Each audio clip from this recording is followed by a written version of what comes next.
Where are you at right now on a scale of 1 to 10? 10 being like, I'm kind of nervous. 1's like, I don't really care what happens for the next hour and a half.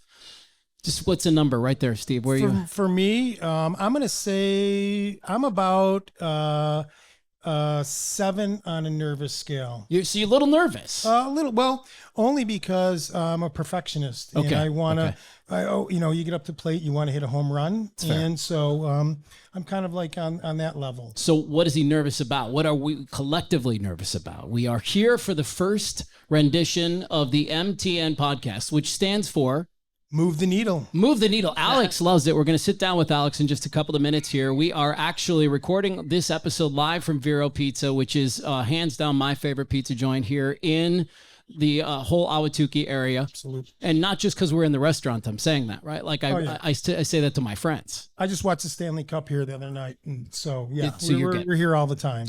So that's Steve. My name is Mathew Blades. And I think before we jump into this podcast today, I want to talk about how you and I came to be and how this project came to be, because it's really fascinating how this has come together so easily. Yes, absolutely. So I'm Steve Petz, co-hosting the show with Mathew, and I'm going to tell a little story how we first met. It was probably 6-7 years ago. I got a phone call in the morning. I got multiple phone calls in the morning that on a morning show, this gentleman, Mathew Blades, who lives in Ahwatukee Foothills, wanted to be featured in our Foothills Living magazine. And is that something I said on the radio? Something you said on the radio. that's factual. That's great. Because I'm too busy. I'm an entrepreneur. Unfortunately, I'm not listening to radio programs. I'm chomping at the bit from 6 a.m. I get it. And so I said, well, okay, great. Let's do it. And we connected. We played a round of golf, learned about our backgrounds, our love of hockey. And we featured your family, and that's where the friendship began. And we would loosely see each other around town. Buzzed Goat would usually harbor us for, they would hold us hostage for a little while and make us drink their coffee. Right. Well, in the inception of where Move the Needle came from was at the coffee shop. We were meeting and really discussing your podcast and what you were doing with mental health, and you were obviously contributing to the magazine in that way.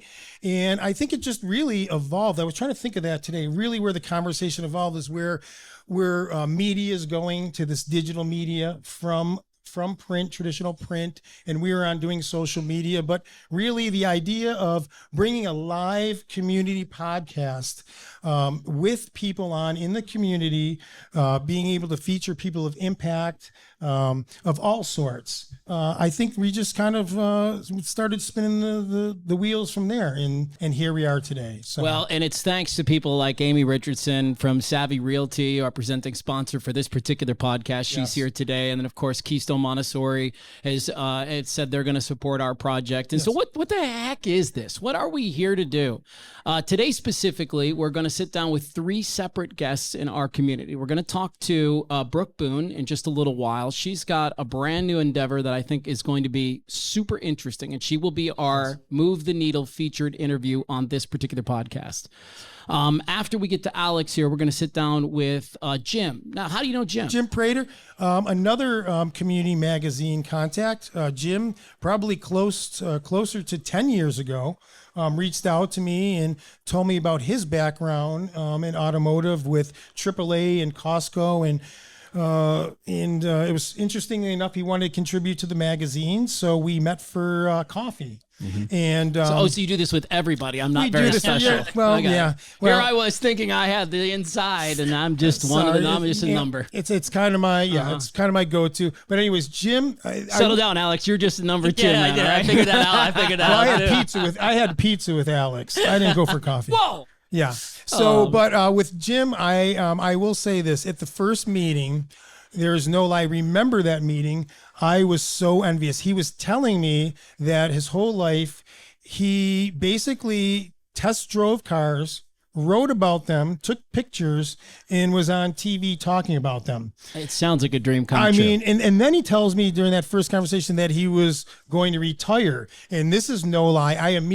My mind started spinning, and I was like, Jim, you need to train me for this job. This is I'm ready to step away. Whatever we were going to talk about before, I'm going to do this job. I mean, I don't know. I'm like, I don't know much about vehicles, but I'll learn. Yeah. And I could do that. I mean, I could drive cars around and take pictures and talk about them. You right? could. I mean, You could. But anyways, that's how we met. He's been an amazing contributor to the magazine since. He's an automotive extraordinaire. We'll get into all yeah, this. all that. We're going to get into this whole bit with him in just a little while. But first, we're going to sit down with Alex, who owns and operates this Vero Chicago Pizzeria. Man, this place has gone through several different renditions and iterations, and it's had different names at times, but now we've landed on Vero. And Steve, I have a question for you before we bring in Alex, and I'm going to ask him too. Yeah. Hi, I'm Amy Richardson, owner-agent at the Savvy Realty Group.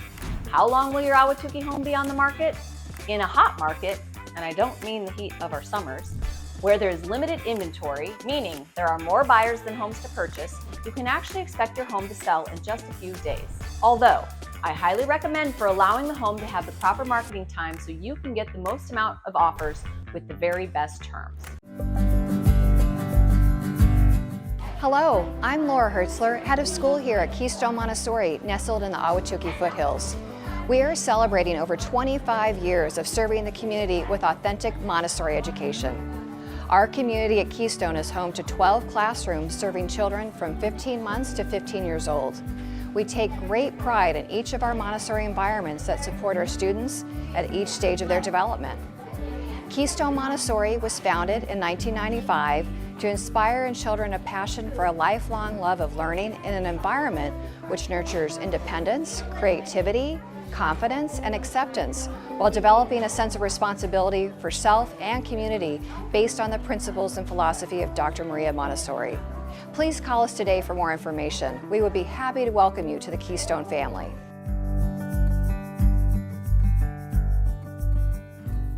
Do you know what Vero means? I do not. I always wanted to know that, but I do not. Do you know what it means? Yes. Alex, what is it? So Vero is true in Italian. Yes.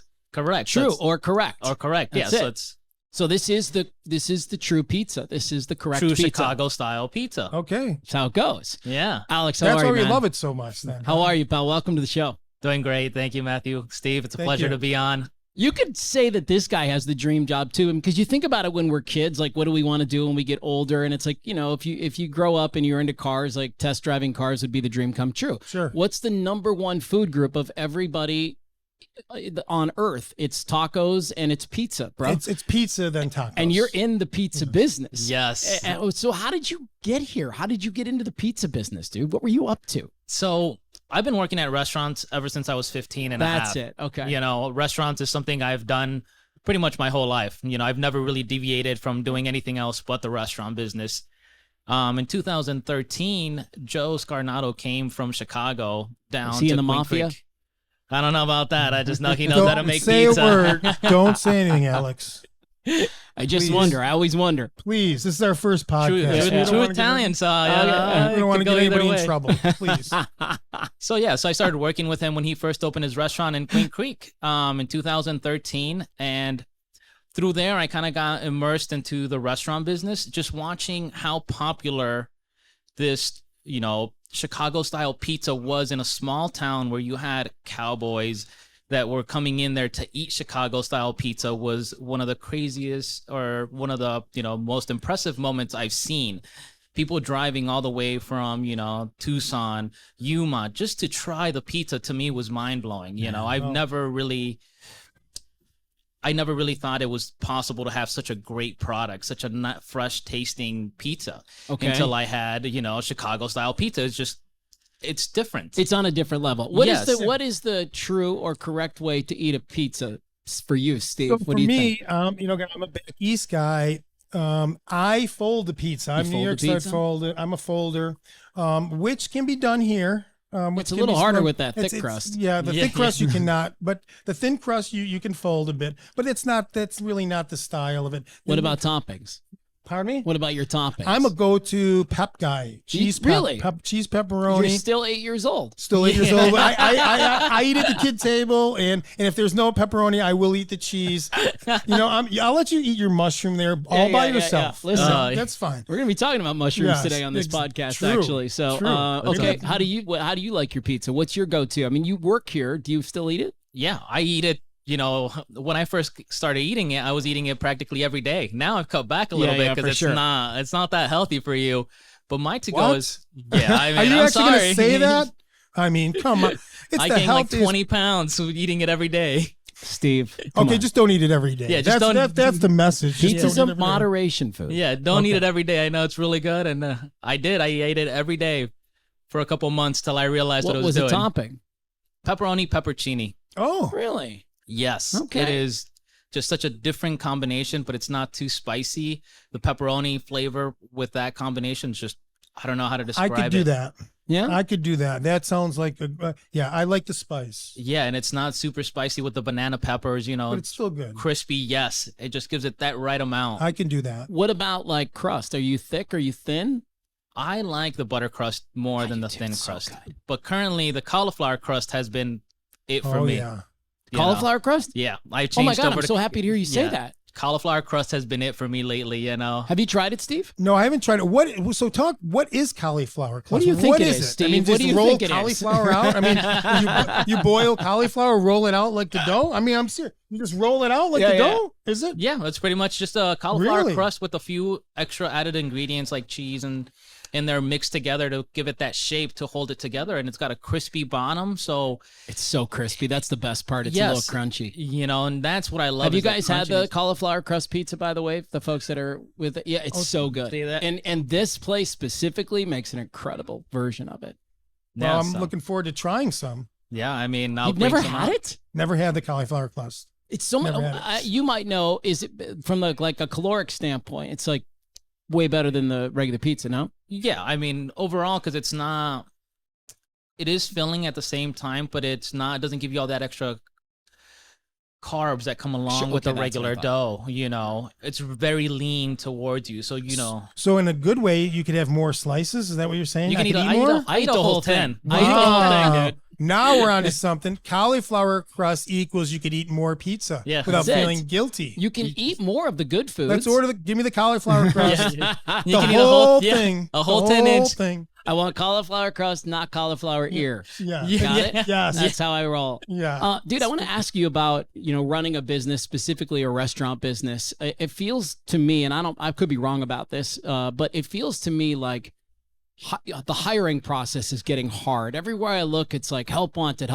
Everybody's looking for jobs. Are you struggling with the next generation of workers? And is that a different group for you to deal with than maybe the kind of employee you were when you were their age? For me, because I'm in this, I'm still very connected to like the younger generation that people are coming in, and I understand how they see things and they go about operating. For me, it's been a lot easier to be in touch with them and what they do and how to get them motivated to work in the restaurant. So I really, when it comes down to hiring, I don't have a lot of turnover in the restaurant. I make sure that I talk to them, and I kind of just want them to learn and understand that what I'm teaching them here could benefit them later on, because they are working hard for me, so I want to give them something in return. And everybody comes from different backgrounds, and different families have different structures and traditions. And it's just understanding that. And then once you are able to understand that, you're able to understand how they approach situations. Amen. You're a brilliant man. Steve and I were just talking about that as it relates to coaching before we started the podcast today. Just about all the kids are different. You need to approach them different now. Exactly. And I want to segue into, it sounds like you're building a culture here. Talk about that. It sounds like wrapping into, you're trying to create something different. Yes. So even when I was managing the Queen Creek location, that's really when I came into the new culture. That's where I really started understanding, the new generation of children working, because we are a restaurant where we hire a lot of high school kids because of our hours. We're open 4 to 9. So I have to have those kids that come after high school that you need 3-4 days. And so getting to work with them is the most exciting part because it's all about coaching them. Once you coach them a certain way and you build the culture, then it gets passed down. As soon as everybody starts following the same culture, everything becomes easier. So making sure you're giving them positive feedback, talking to them when they have mistakes to make sure that, they don't think mistakes happen all the time. How we deal with them is the important part of it. And that's my philosophy to all new employees. And that's the philosophy I preach to my managers about how I want them to coach the new employees, because without having good employees, you can't run a really busy restaurant. Sure. So it's all about the employees and how you treat them and how you coach them so that you can be successful. We're a team. He's a smart guy, Steve. Yeah, exactly. We need to have him on again. Yeah, and I want to hear with such a focus in vision. Tell me about that. Where are you taking Vero in the future? Where are you taking it? Talk about your growth. So right now, my goal is by the age of 35 to have 5 Veros. We just turned 33 2 days ago. So by we, you mean you? Me. Okay, yeah. Got it. I think the restaurant as a whole, the restaurant's part of me. So, that's usually how I assume it. And we're 33. We just opened up our second location in Maricopa. So we're really transitioning into our third location now. By next March is the goal.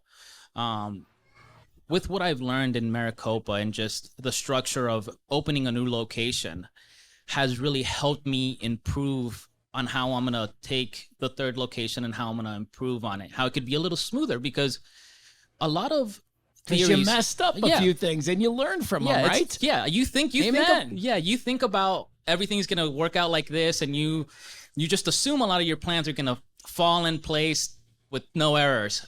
Different thing when it's actual practice, There's a lot of because there's different people working on your project. They have different time frames or they have different visions for it. So you have to consistently talk to them about your vision and how you want the project to be unfolding, and it's through experience you learn, and that's the best kind of learning. We mentioned the 5, in particular, any areas of growth, these 5 locations that you're thinking about? Steve wants you to open up a shop in his condo. That's what I'm talking about. You need to. He wants you to be in Ahwatukee next to his house. Yes. Yeah, I mean, we're it's a hot area. You know that. Yeah, I know. There's a lot of hot areas. Ideally, I'd like to transition into the west side. Okay. That's kind of like my main goal, because we don't have anything in the west side. No Vero Chicago Pizza you could down throw there. 3 locations up in the west side, Yeah, we have 5 locations on the East Valley, so that's clutter down there. Which one's the pepperoni? This is the cauliflower right here.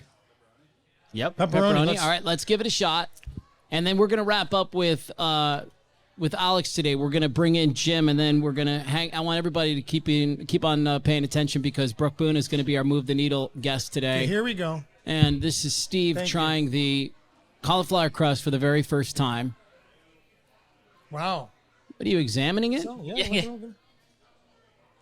You like that crunch, right? That crunch is the win. Oh, you're burning your mouth, aren't you? That's hot. That's really hot. hot. That's hot. We're in pain watching it. Yeah, that's a commitment. Congratulations. It's not, listen, I keep chewing. It's not a deep dish pizza experience. To me, it's better. It's lighter. It's crispier. I like the cheese. Yeah. This is a 9.2. Wow. This is a 9.2 pizza. 9.2? 9.2. I thought 92. It just is. It just is. And so that's That's what I'm rating it. I'm sticking with that.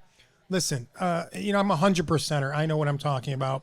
If this wasn't that good, I would not tell you that. This is extremely good. This cauliflower crust. And you can eat the whole thing. I can eat the whole thing. I can't feel believe good it. about it. Yeah, and you feel good. Exactly. You eat the whole thing. You feel great about it. That's it.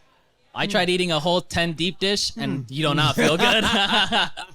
To this day, it's been my number one goal. Guys, you just talk for about 5 more minutes. No, listen. I'm just gonna keep. We're gonna let Alex has got a restaurant full of people. I'm sure he's got to go get to work. So we're gonna say thanks and really, man, we're so happy for you. Thank you. Congratulations. I mean, you're killing it, dude, and the support that you've given, me personally with the Desert Vista Hockey Program has just been something we will never forget. Our athletes talk about it all the time. This has become our home and our place for our athletes, and that's because of the support you offered us a couple of years ago. Thank you you, Mathew. sincerely, man. You're awesome. You know, and the same thing goes to the Ahwatukee community that I've received ever since owning this restaurant. Just the welcome I've received, and everybody I've been able to meet here at this table are, you know, senses of that. And I'm very grateful to everybody for the opportunity and for always supporting me. Thank you. Yeah, man. Come on down. It's right at Desert Foothills Parkway and Chandler Boulevard. You'll see him at Mountainside Fitness working out from time to time.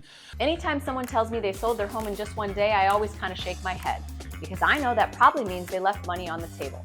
Now, it's a little different than that right now with everything that's going on in the market. Because of the circumstance of our economy, you might want to look at offers as they come in. But again, the market climate and what's happening always determines if you should allow more marketing time.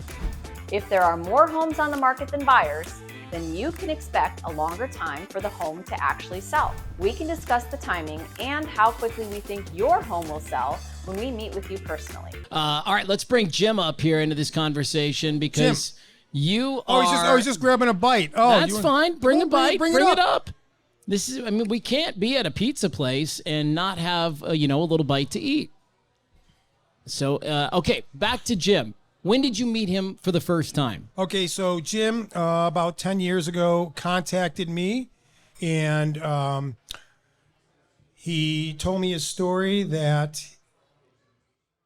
about being an automotive expert and his past at AAA in Costco, test driving vehicles and writing about them and taking pictures and being on TV and talking about it, and he wanted to contribute to my magazine, and I said absolutely. So we met, and he's been contributing. It's almost 10 years, and been friends ever since. Was very, very, again, that conversation was very, very interesting because all I was thinking about, Mathew, was I wanted his job. Yes. I really did. I don't know what it would be like to just drive cars all day, test them out, talk about it a little bit, take a couple pictures, and then call it a day. Yeah. I mean, that's a dream job. And okay. So all right. Well, let's get into how it started. I want to meet him too, man. Jim, how are you? Good. I'm doing great. How about you? Oh, man, I can't wait to get into this conversation. Thanks for having me. So I want to get right to it. Yep. Best car you've ever reviewed? Is there a couple that stand out? My gosh. Well, actually, I can name a brand name, but what I really look for in a car is the vehicle for the intended purpose that you're buying, and did the manufacturer build that for that right purpose? Tool for the job. Yeah, I mean, is it like, if you're gonna off road, there's a few vehicles that come to mind. If you're really a hardcore, is one of them a Chevy Cavalier or Cavalier? Yeah, no chance. But as far as what impresses me as brands, I think I tell people, if you can afford it, buy a Mercedes, because there's a Mercedes dealer everywhere, every country, everywhere. But I would only have a Mercedes or any German car if it was under warranty, because the repairability of them is just like will drive you crazy. Yeah.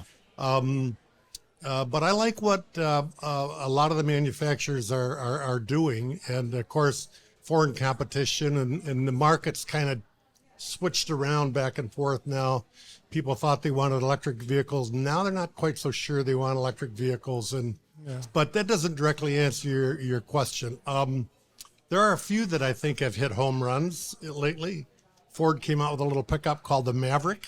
Oh yeah, it's a great little truck. Been sold out for 3 years. There's about a 1 year wait to get one built, and the only way you get one from a dealer would be if someone ordered one and then changed their mind and the dealer has the vehicle. But that's been a fantastic success. Check every option box. You might get the window sticker up to $35,000, but you really don't want one at that. That kind of defeats the purpose of what the vehicle is. But so now Toyota's coming out with one to match that, and General Motors is flirting with coming out. So it'll be a car that's in addition to the Tacoma pickup? Oh, it's smaller. Smaller? No, the Maverick is smaller. It's a very small truck. Yeah. Yeah, smaller than the Ford Ranger, which is their midsize. Okay. But so that's a popular truck. And are you a truck guy, Steve? No, not at all. Never? Yeah, never. I had a SUV, a Lexus SUV. So probably one of my favorite cars I ever drove was a 2017 GMC Denali the 6.7 liter V8 engine truck. Okay. And I had to buy this thing because at the beginning of the pandemic, we were one of those people that decided it would be a smart idea to buy an RV, and I needed something to tow it with. But I ended up loving that truck. Oh, sure. And I never owned a truck before in my life, and I thought, man, this is incredible. Now I know why people have them. Except for at the pump. Yeah, and we call people like you never truck buyers, meaning you never tow and never haul. Yeah. Now, you may tow an RV, but a lot of people use them to commute. For sure. And, it's not throwing manure in the back of it out on the farm anymore like it used to be on a truck. Right. Now they're like, can you wipe your feet off before you get in my truck, before you jump in? So luxury vehicles. Yeah. All right, so he likes the new truck. Go ahead. You want to talk electric? I want to talk electric For sure. and hybrid. Oh, sure. Where do you see this going? Are hybrids, are EVs taking completely over? Are hybrids going away? Where do you see this going? It's really kind of interesting. Right now, the big demand for new vehicles is hybrid vehicles. That's what they're going to. Okay. And there's a couple of different hybrids. There's the hybrid that you don't have to plug in, and then there's a plug-in hybrid, which will generally get you anywhere from 20 to 50 miles of electric range driving before the gas, and then when you exhaust that, then the hybrid engine will kick in, and you get really good mileage. What type of miles when you have the hybrid? Are you talking 500, 350? Well, you could get anywhere from 500 to 700 miles on a tank of gas on a hybrid. Yeah. Oh, yeah. I was saying hybrid. Yeah, right. on the hybrids. I said 500. He said 700. Okay. Yeah, you can get up to 700. Wow. But the electric vehicles now, pretty much I'm not sure where that's going. It looks like the boom is over for those. The sales are down. Ford, for instance, now get this. You're going to be shocked at this. They will lose. Well, in fact, let me tell you the leader in loss per vehicle.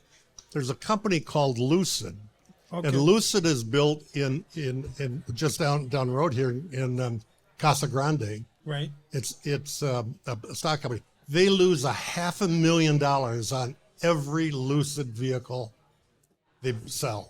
What? $550,000 per vehicle. How can they stay in business?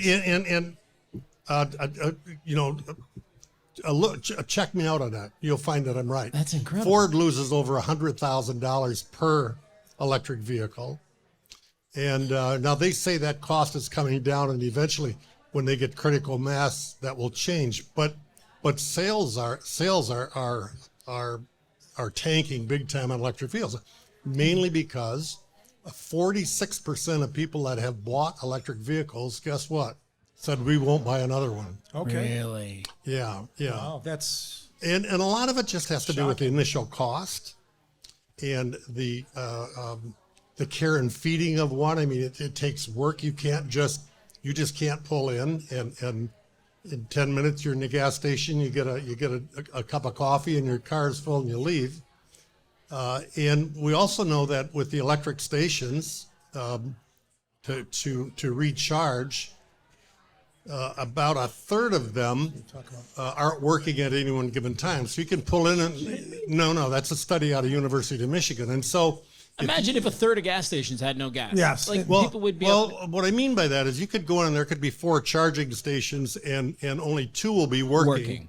And so if it takes about 45 minutes to an hour to recharge, and there's 6 cars in line to recharge, your trip to San Diego could be about 4 hours longer if you're waiting in El Centro or Yuma. But you save money on gas. So it's Anyways, what's the trade-off it's a problem. there, right? It's We're not expensive. there yet. That's my opinion on electric cars. We're just not in a place where we can get them charged as quick as we can fill it up the Here's tank. one other interesting thing. If you are, and I would tell our listeners here, if you are interested in an EV, buy used. Oh, okay. Right now, the resale on an EV is in the tank. I mean, big time. Really? Most of them are like $50,000 to $70,000 to buy one, and you can buy a 1 or 2 year old, say a Tesla 3, with maybe 20,000 miles on it, for easily under $30,000. Wow. 25,000, 26,000. You have an electric car, Steve? I don't have. half owned an electric car. Okay. I don't own it. But so we experienced the Audi e-tron. Oh, yeah, that one looks really cool. Yes, and so very, very cool. But again, very expensive. But if you want an electric car, that was a good one. Yeah. I mean, I always look at what, like, in any industry, like, what are the big dogs doing? And I remember Toyota kind of made the biggest statement about this all when they said, yeah, we're actually not going to invest in that electric market, and we're going to go full in on the hybrid model. Okay. And they seem to be in the right lane. They're doing the right thing. I'll give you an interesting thing. They have they have one electric car, and I can't think of the name. It's like BZXR4 or something like that, because they don't sell them. And it's called a compliance vehicle because to be, as a manufacturer, you must participate. So they only built this car as compliance. And they were selling them now. You could lease one for under $100 except a month. Seriously, except you can't find one at a dealer if you had a search warrant. I mean, you can't find one. They aren't there, and so they did it just to comply with government standards. Interesting. But you're right about they went all in on hybrids. They went all in on hybrid. And they're doing wonderful. And they're doing the new Prius is a fantastic. It's fantastic. It's fantastic. Okay. Yeah, we just we rented a Highlander to go to San Diego a couple of weeks ago, and I was so blown away by the car. Yep, they look good. They're not funky. They look really good. And my favorite manufacturer out right now is Kia. I love the cars that they're making. Who's that? Kia. Kia. I love the look of the cars. To me, Kia and Hyundai have done a cool thing there where they've really sort of jumped that old, these are cheap cars, and they've made some strides. They did one of the best marketing. Kia and Hyundai did one of the best marketing things I've ever seen in my life. When they first came to the U.S., literally you'd see bumper stickers that said the parts falling off this car are genuine Hyundai. I remember that. And so they said, if you think we're building bad cars, guess what? We're going to put a 10-year, 100,000-mile warranty on it and sell a car for under 10 grand. And you know what? Here we are today. Look what they've done. And the other thing that they did that I thought was so cool was they came out with this brand, the Genesis, and originally it was like Wonderful vehicle. Car, and now they've turned that into a luxury line of cars. It is. Yes. It's so interesting. They're great cars. Yes. You know about them? I've seen Jim's reviewed it, so I've seen it up close. Yeah, they're fantastic cars. Very impressive looking. What's your favorite car you ever owned? My favorite car. Okay, so I was originally a VW guy. I love Volkswagen. So I was a Volkswagen manual guy. Yes. My son still drives one. I loved it. I had this 16-valve Jetta GLI. It came out, in the this is probably late 80s, and that thing was fast. They made it look sleek, and I ran that thing for probably 300,000 miles. And no, I was and then I probably got two or three Volkswagens before I started a family and having to move on. But now I'm all of a sudden thinking, like, maybe I'll circle back. I've seen Volkswagen actually has come out with some newer vehicles, but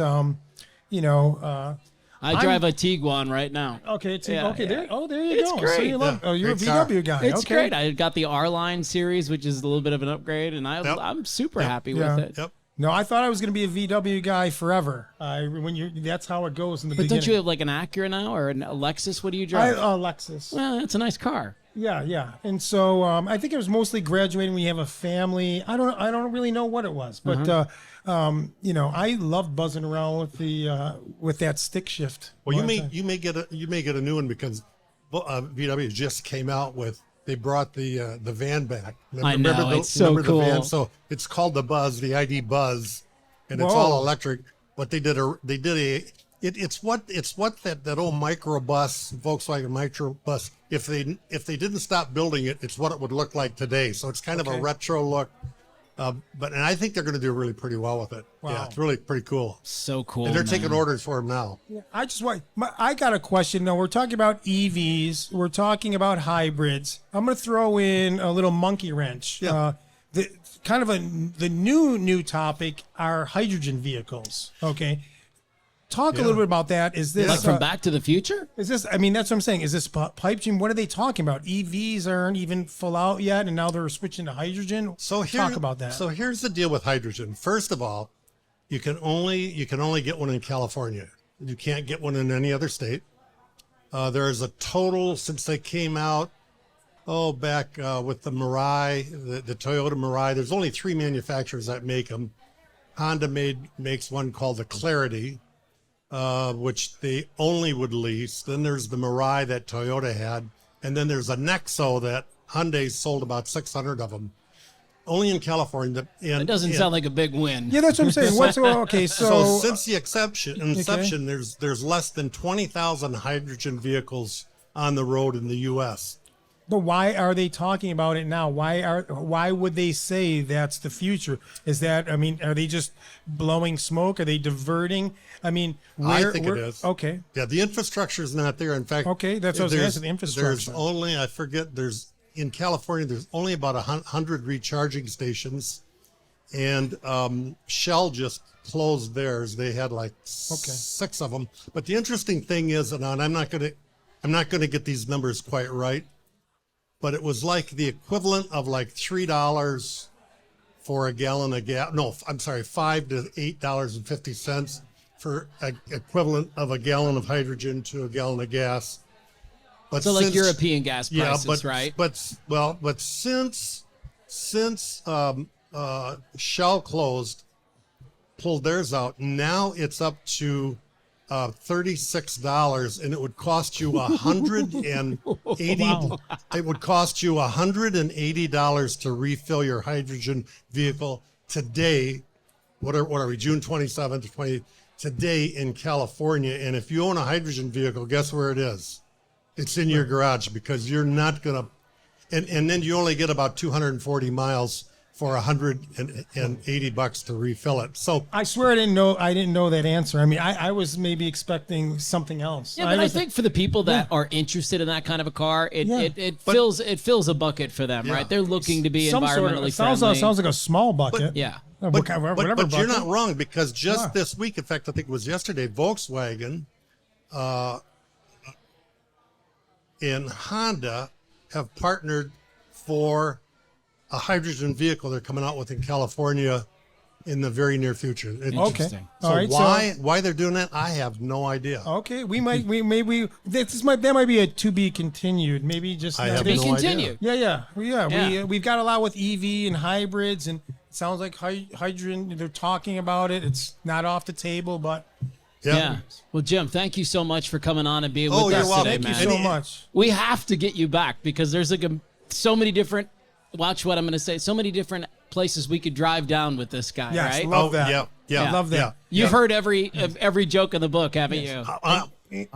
Probably. You need to grab a cauliflower piece. They got 2 of them over there. Jim Prueter, thank you very much. Thank you for having me. You bet. Make sure you guys appreciate it. Read his articles in your publication. Yeah, I need to grab a slice of this, man. At Keystone Montessori, we know the new school year brings new possibilities. There is excitement and joy throughout campus as we prepare for the children's return, and we invite you to join us. In our classrooms, students experience the thrill of discovery, support of dedicated Montessori guides, and a balance of freedom with responsibility. We believe creating a world that can live in peace begins with our children. Make this year memorable and join the Keystone community. Call 480-460-7312 today and begin your Montessori journey.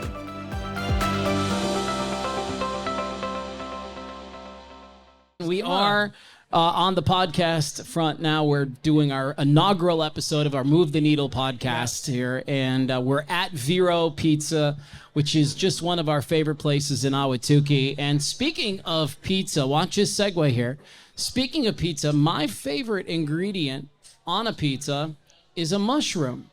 And our next guest will be talking about that specifically. And she's our very first, the inaugural Move the Needle interview.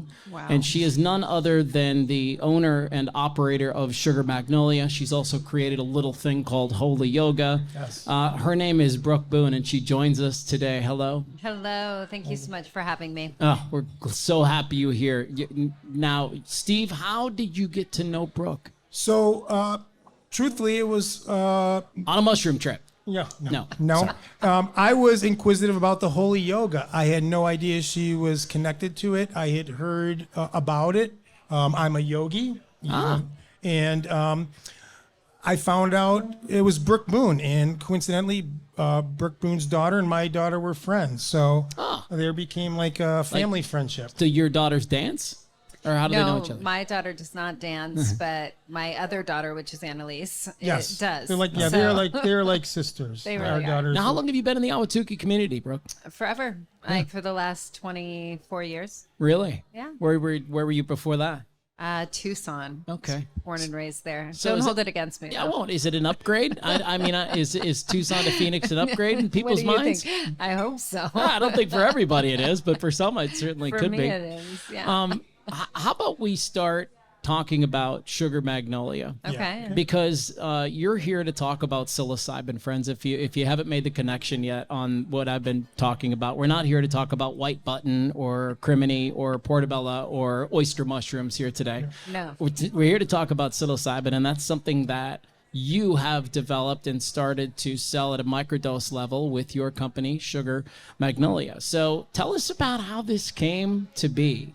Yeah, I'm an advocate for plant medicine. Always have been. And so when I was curious, like everybody else, I don't think there's room for a connoisseur of mushrooms. I don't think anyone has been able to do that freely yet. And so everyone's sort of a newbie. Somebody's curious, what's going on.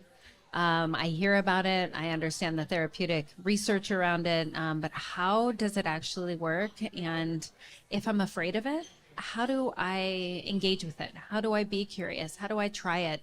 And so I wanted to create a safe and effectful and ethical way of doing that. Amazing. I want to pay you, it's a true compliment, and I mean this with my whole heart as an advocate for plant medicine myself, and because I've seen the benefits and how it's helped people.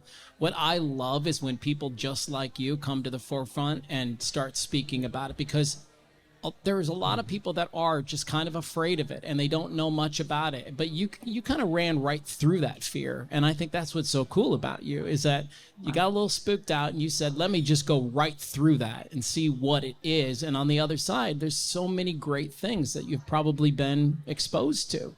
Well, I'll thank you for the compliment. I'll take that. Yeah, I it's receive cool. it. So thank you very much. But that's kind of in core to my personality. When I see that there is a hole somewhere, I want to fix it. I want to fill it. I want to create a solution. And I'm prone to difficult things. Like holy yoga, I'm going to blend yoga and Jesus. Yeah. And then with this, it's like I'm going to demystify and destigmatize plant medicine for sort of the masses. How awesome is that? Yes, thank you. I love that piece of it. I'm glad you love Yes, that. I Thank you. really do love that piece of it. Have you ever tried psilocybin, Steve? I have. Okay. Very positively. Yeah. I would say, most importantly, gave me a sense of clarity on some issues that I was going through. And I really only have really great things to say.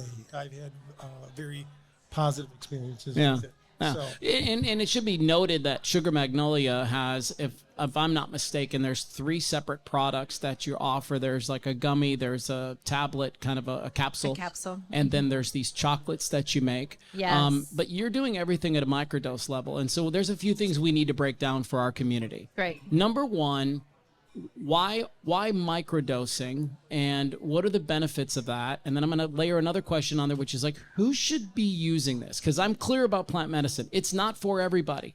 There are some folks who should never try these things because it's not going to be a good experience for them. Who is it for? Well, I think it's for more people than it's not. Yes, I would so agree with first that. and foremost, I think we live in a very chaotic world. I think that simply to be human is to be hurting. And I think plant medicine brings healing to the hurting. Also, I think that, pharma would want you to believe that you're broken and need fixing.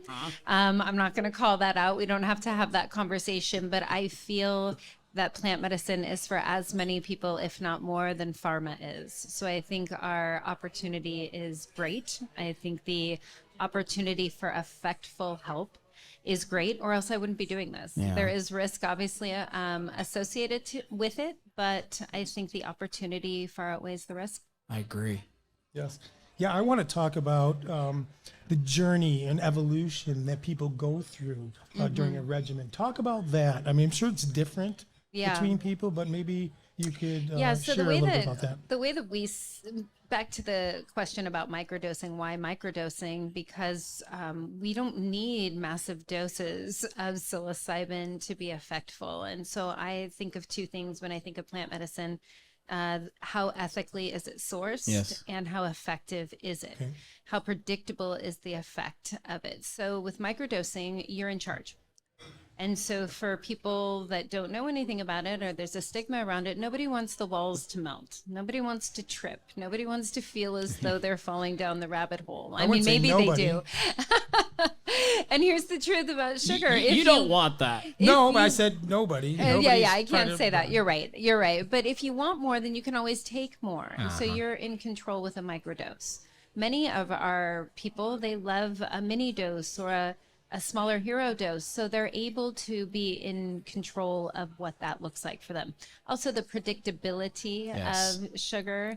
It's a proprietary blend, so you know what you're going to get. It's the same dose, it's the same experience. So the way that people are afraid of it, to somebody's point, they're afraid of it. They don't know how to engage with it. They just don't understand it. Correct. Right. But if you can take a lot of the fear out of it with the predictability piece and the dosage piece, well, then their guard is down. Now they're ready to receive the medicine, receive some healing, because they've already demystified. We've helped them to get over some of their fears of predictability and what can I expect. Yeah, because you're building these new connections in the brain. This is what the medicine does. Exactly. So you literally are healing the head. 100%. But one of our slogans for Sugar Magnolia is daily rituals are our love language, because we believe that this helps you to tune in and not drop out. So our lives are actually pretty fantastic. If we're living and breathing, certainly living in Ahwatukee, our lives are pretty fantastic. So it kind of tunes us in to the goodness that's already there, right? And so it is a holistic thing. The way that we help to get people onboarded and understanding it is we do a 30-day microdosing journal that you can get in tandem with your order, and that way you can kind of tailor your experience for a 3-day on, 2-day off regimen. It's a 30-day regimen. And so it's the medicine and also the journal to help you steep into the reality of your everyday. Tonight.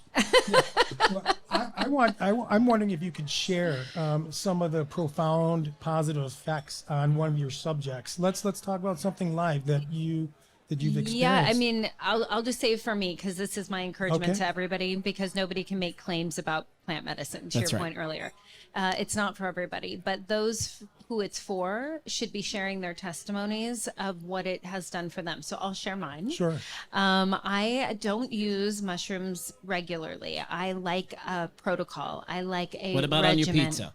I mean, besides the pizza, always on the pizza. Always on the pizza. All right, Good. But so for me, to do a protocol is really a holistic detox. So what the medicine does in microdose form is it does all the neuroplasticity work, and it does all the cognition and the brain fog, and it helps with sleep, and it helps with all of these things. But it also builds in a regimen of gratitude. So we have the meditation piece, we have the breath work piece, we have the movement piece. So this journal helps you to steep in the reality of what's already good. And what happens is in your heart, your soul, your mind, and your body starts to attune to a better version of yourself. So my experience, if I might share. Yes. What I think it gave me the ability to do is zoom out. And that's really the way I think about my journey. From that moment forth, I was able to take just about everything in my life and zoom out a little bit. It's like, you're right in the thick of an argument or a situation that's sticky or touchy or doesn't feel very good. And now I have that ability to go, zoom out. How big is this moment? How important is this thing right now? Is this the thing I need to go to war for?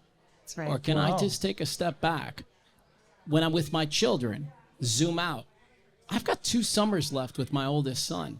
I better get present quick. That's right. See, that's a profound effect. That's a profound That's effect. what I was going for. The tuning in. Yes. I'm sorry, I lost my train of thought on that. But to my point is I'm steeped in the reality of my presence more than ever. Before. So that is what it has done for me. Getting back. Sorry. That's okay. I got lost there for a moment. I love that. That's like. But that's the truth. How neat is that, Yeah. right? Yeah, that's the truth. And it also helps me to release some of the things that are no longer serving. So I love my drink. I love my wine. It's part of my ritual. But I've been doing the gift of exchange with my microdose too, and that's been really transformative. Explain too. that. Yes. So conscious consumption, right? So I'm a little unconscious sometimes. If I'm not conscious, I'm unconscious about my consumption of wine. I love wine. I'm a connoisseur of sorts. I fancy myself, but to exchange the mushrooms for the wine has been really profound for me too. How about that? And you mentioned something earlier that I kind of want to pick up on. You said something about a hero's dose. You were is that different levels or different amounts to take? Yes, exactly. So microdose is about 200 milligrams and under. So that's going to be a micro. A mini would be double that. Okay. And then you just kind of continue. A hero dose is anything over 5 grams. Yes. Classically. Yeah. That's, in other words, a big dose. That's not quite like walls are melting, but No, that's that's like you walls. might see some things. No, that's walls. Is it 5 walls? grams is walls. I've never had 5 grams is listen, walls. but since we're talking about this, Yes. too, so listen. This is how we used to measure mushrooms back in the day, by the handful. Okay. I'm sorry. Listen, I it is what it appreciate is. it. It is I what mean, it I is. appreciate And we're going to Okay. talk about that next, how far but we've the come. walls have never melted. I've had the most amazing experiences with bonding experience with friends, Yeah. mental clarity about issues that were very foggy. Yeah. And so I've had a lot of fun with them. I've laughed a lot. Yeah, And so 100%. I'm somebody, though I will say that, and I did have a question about the environment and the situation you put yourself in. Yeah, I do set and remember setting. a set and setting. I do Big time. remember being in where a group of my friends, we were having a good time, and then we put ourselves in the wrong place.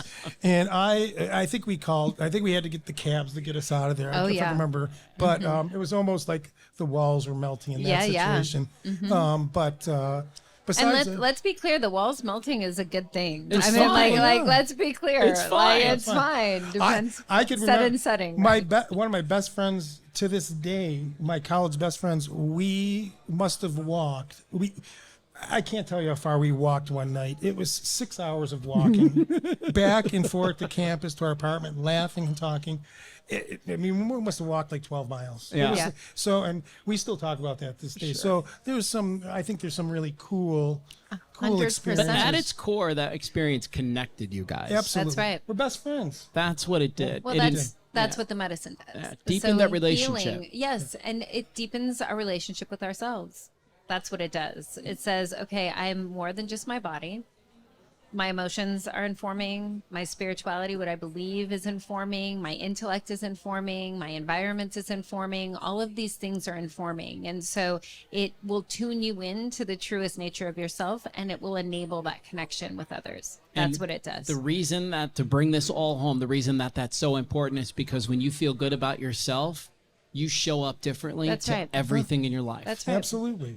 And it's this holing, it's not the gaping holes in our souls. Like, we're not focused on those. We're focused on the healing, on the holing. And so the medicine helps to bring us, to your point, into ourselves. We feel good about ourselves. We're at home in ourselves. And we then we're able to make a home for others. Okay, a couple of things I want to hit on before we go. They call them shrooms, mushies, blue meanies, golden tops, liberty caps. There's all kinds of crazy names for yeah. them. Your proprietary blend is called... It's called Sugar. That's Sugar. what we call Yeah, her. that's awesome. Sugar is what we call her, but it is a blend of Albino, Penis Envy, and Avery. I saw that, and I thought, how many people get tripped up on the fact that it's called penis envy? A lot. Yeah. I actually had to Google that. I had to Google, and I was like, okay, I'm going to put this into the Google box. It wasn't branding. Yeah. I wish I could get away from it, actually, but no, that's it.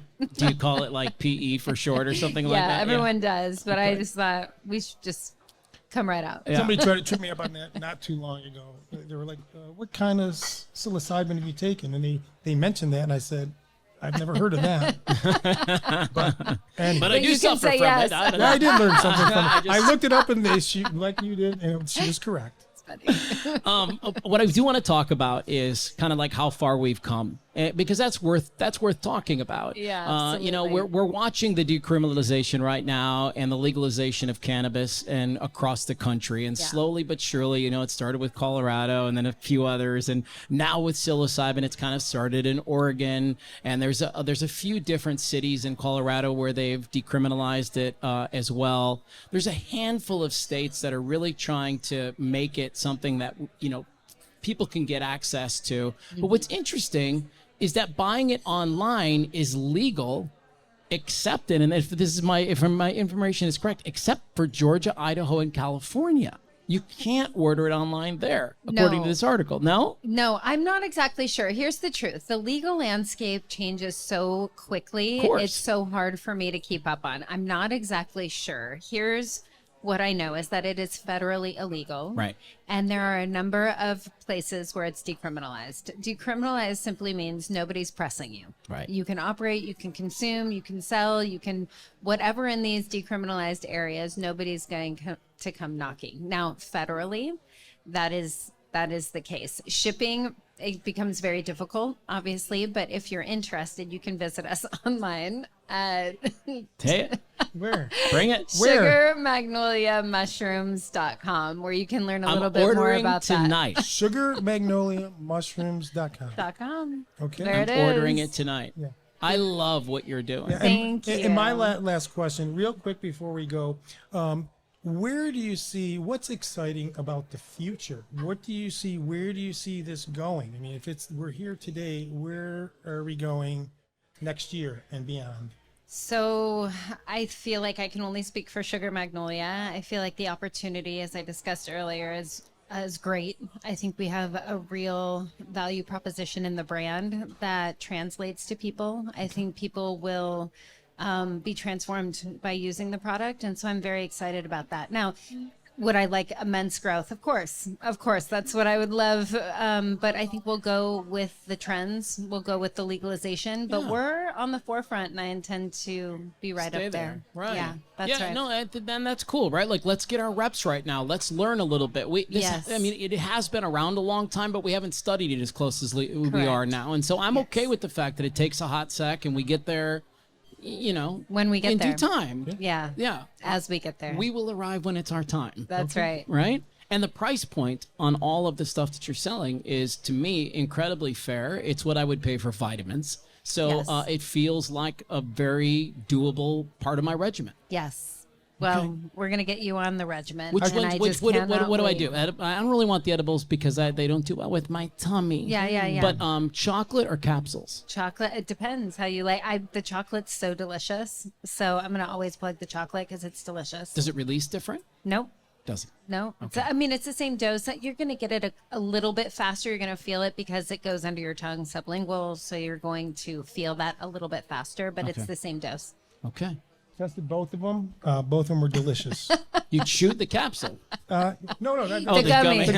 The I did gummy. not chew the capsule. Oh, man, that's a really aggressive. A gummy. But you know, the capsules are great for temperature. You know, there's no temperature Yes. restriction. So it makes them very easy. In Arizona, that makes a lot The of chocolate sense. did, yes. The chocolate, you didn't remind me right away it was chocolate. Okay. And so by the time I took it out, it was starting to melt. But Well, you can just I drink took it. care of that It's real fine. quick. Yeah.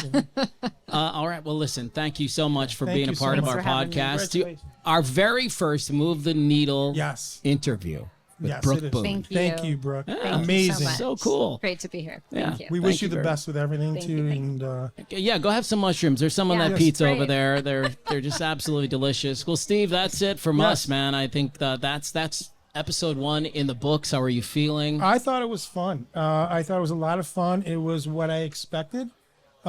It was what I envisioned.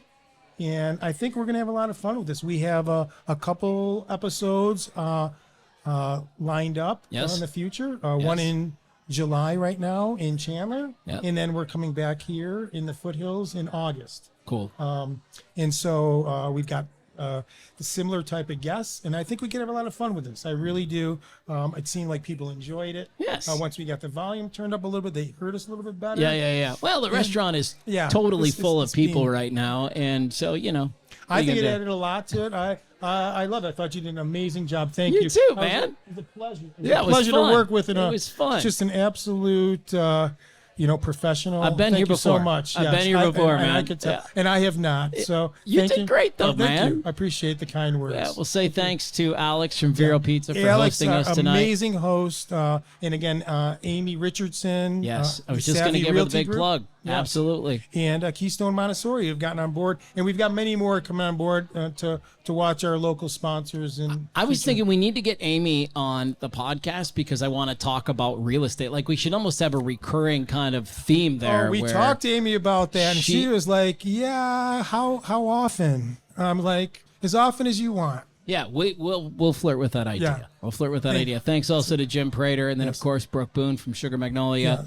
for stopping by. Thanks for all my friends, my very, very good friends that have stopped by. My big supports, Carrie and Jen. Thank you so much. Yeah, appreciate it. Appreciate you. See you guys next time on our Move the Needle podcast. Yes, we'll see you soon. See you, Steve.